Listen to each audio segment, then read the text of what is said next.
is the same thing. It's right in front of her eyes. There you go, right there. Look at that. That's right where her head is.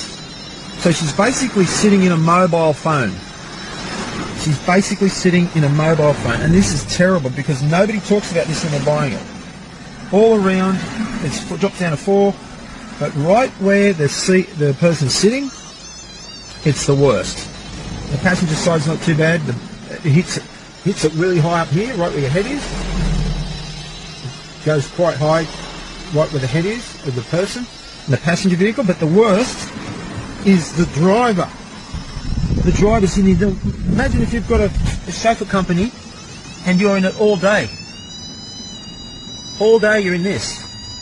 Look at it, just screaming where her feet are. And here, gone. This is where she's sitting. Now nobody's talking about this, and I can't understand why. We're going all on about the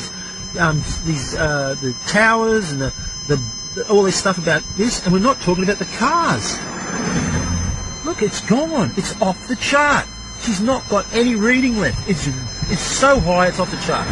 Anyway, we've got to start thinking seriously about boycotting these vehicles and having safety EMF testing on them. And children, how much they can be exposed to EMF to, and long-term EMF damage. Because if Julie's sitting this 2 hours, what's going to happen? I can't read this. The meter's not reading it. It's off the chart. How do we know what Julie's getting exposed to? How? How do we know? We don't know because it's off the chart.